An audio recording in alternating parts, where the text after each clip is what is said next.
Bonjour à tous. Aujourd'hui, nous allons étudier comment obtenir une forme compagne d'observation connaissant une fonction de transfert. Donc, notre objectif, c'est, étant donné une fonction de transfert g de p, qui s'écrit d plus bn-1 p puissance n-1 plus, etc., plus b0 sur p puissance n plus an-1 p puissance n-1 plus, etc., plus a0. Donc, étant donné cette fonction de transfert, l'objectif, c'est de déterminer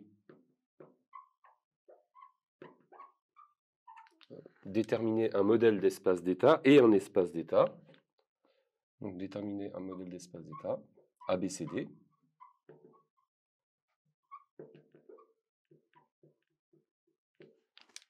Un état x de t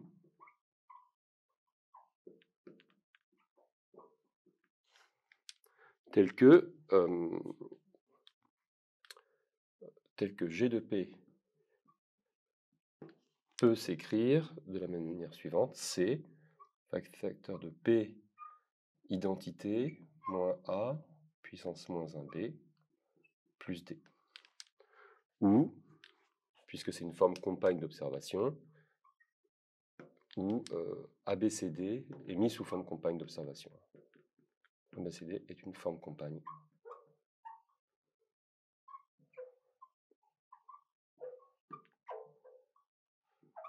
d'observation. Donc ici, on va émettre un certain nombre d'hypothèses. Le système admet une entrée et une sortie. Une entrée et une sortie. Et deuxième hypothèse, qui est plutôt un résultat d'ailleurs, c'est on choisit n états pour pouvoir représenter, pour pouvoir déterminer ABCD. Donc ça, c'est un résultat, c'est obligatoire pour obtenir une forme compagne d'observation. Alors, la démarche est la suivante, on va essayer d'écrire la relation qui existe entre Y et U, puis on va essayer de construire les états connaissant la dynamique du système. Donc la première étape, pour le calcul de la dynamique,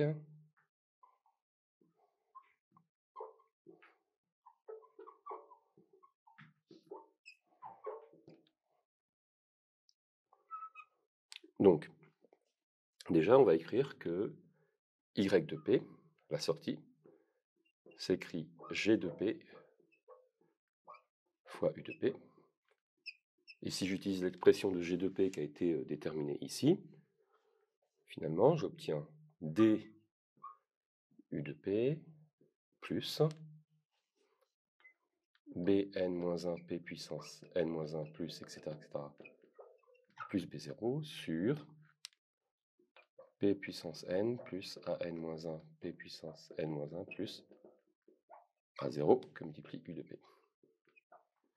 Donc évidemment, ici, on reconnaît, comme la dernière fois, le transfert direct. Donc le petit d va constituer finalement la matrice grand D. Et ici, on va s'intéresser à cette partie-là, ce signal-là, et on va l'appeler Y1, donc une sortie intermédiaire. Et on va essayer de travailler là-dessus.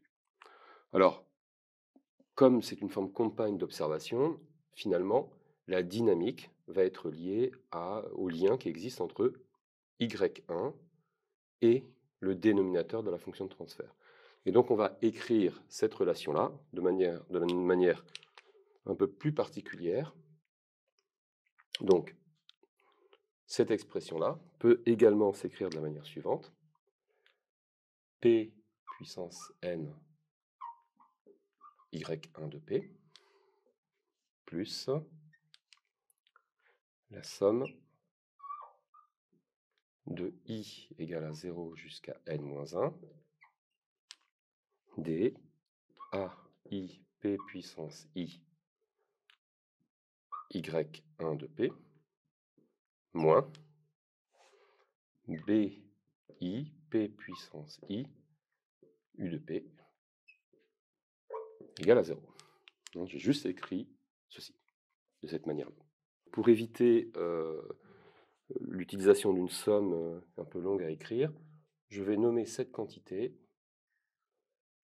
Sn-1 de P.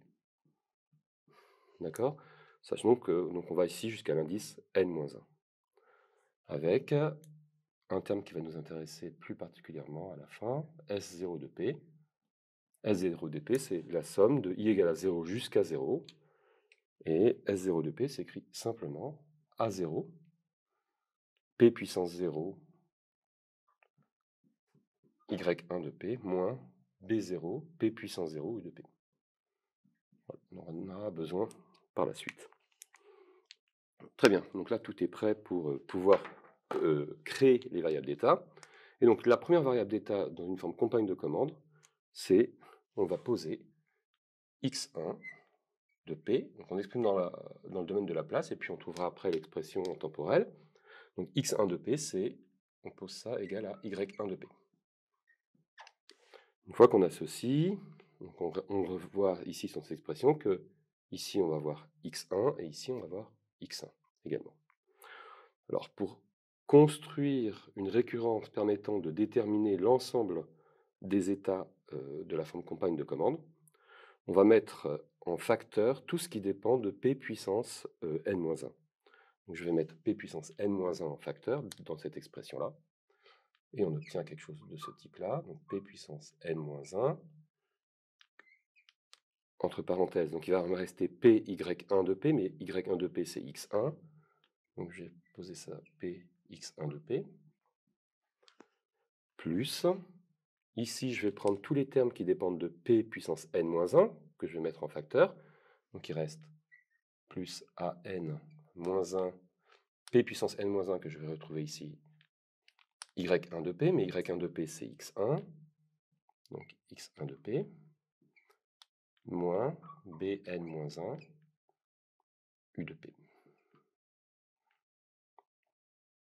Aussi, plus la somme, mais la somme arrêtée à n-2. Donc plus s n-2 de P. Ceci égale à 0. À partir de là, je vais poser ici tout ceci. Je vais dire que ça vaut x2 de P. D'accord? Et donc, je vais récupérer ici cette information-là, par exemple. Donc, x2 de P, ça vaut P x1 de P plus an-1 x1 de P moins bn-1 u de P. Voilà. Et ben, je vais, comme ça, itérer petit à petit pour déterminer l'ensemble des variables d'état. Donc ici, je vais avoir du P puissance n-1 x2 de P plus Sn-2 de P. Et je vais mettre maintenant en facteur tous les termes qui dépendent de Pn-2. D'accord? Donc si je continue un peu juste pour le terme en x3, donc je vais poser, donc j'ai du Pn-1 x2 de P, je mets Pn-2 en facteur, donc Pn-2 facteur 2, donc je vais avoir du P x2 de P, P x2 de P, plus tous les termes qui dépendent de n-2, de P puissance n-2, que je mets en facteur, donc plus an-2 x1 de P, moins bn-2 u de P, plus Sn-3.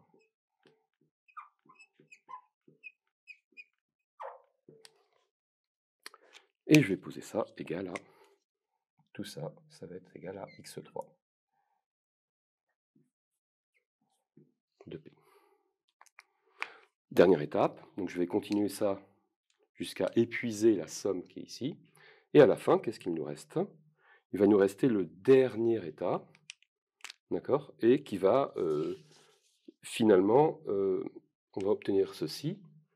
Donc on va poser P, si je continue ici, j'obtiens P facteur de P xn-1 de P, plus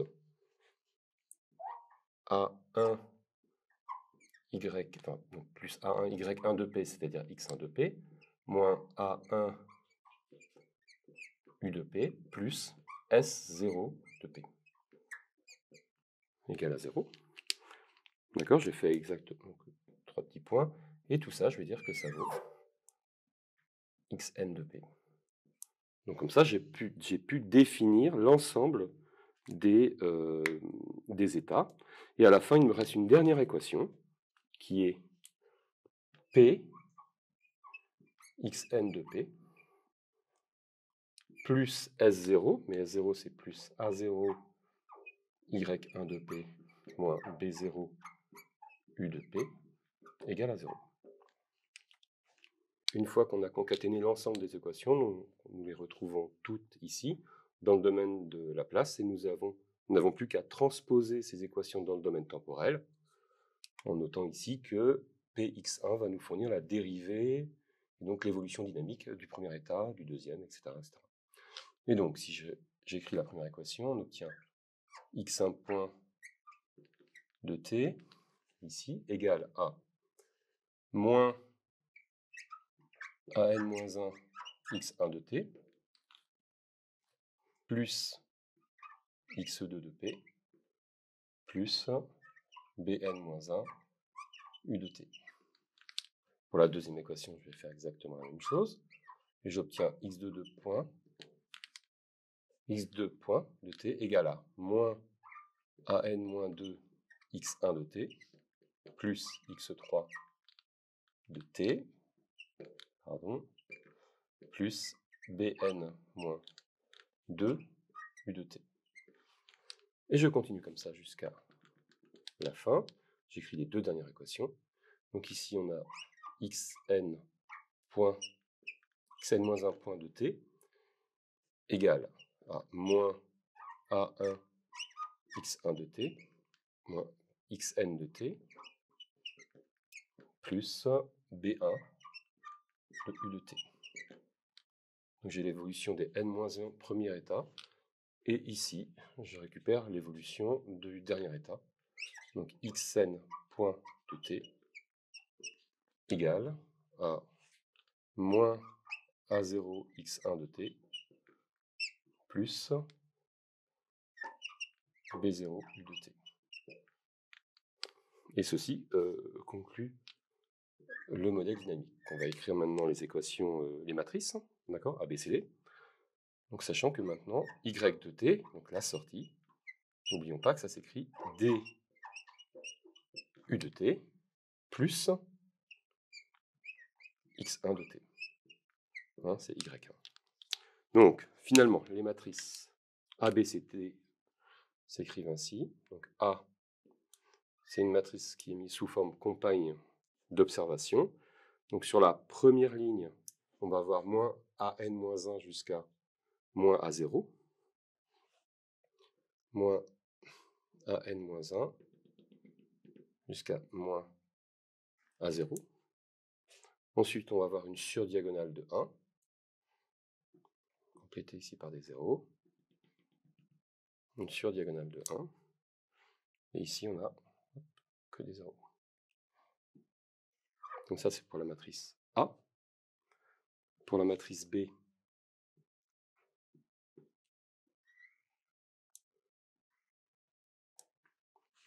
on obtient bn-1 jusqu'à b0.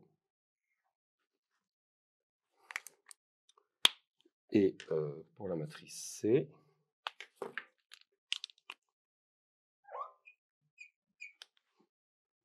donc ça va être juste et uniquement 1, 0 jusqu'à 0. Et la matrice D va être écrite comme étant petit d, la matrice de transfert direct. Donc ceci clôt la méthode sur comment déterminer une forme compagne d'observation connaissant la fonction de transfert. Dans une prochaine vidéo, nous vous montrerons un exemple. Je vous remercie.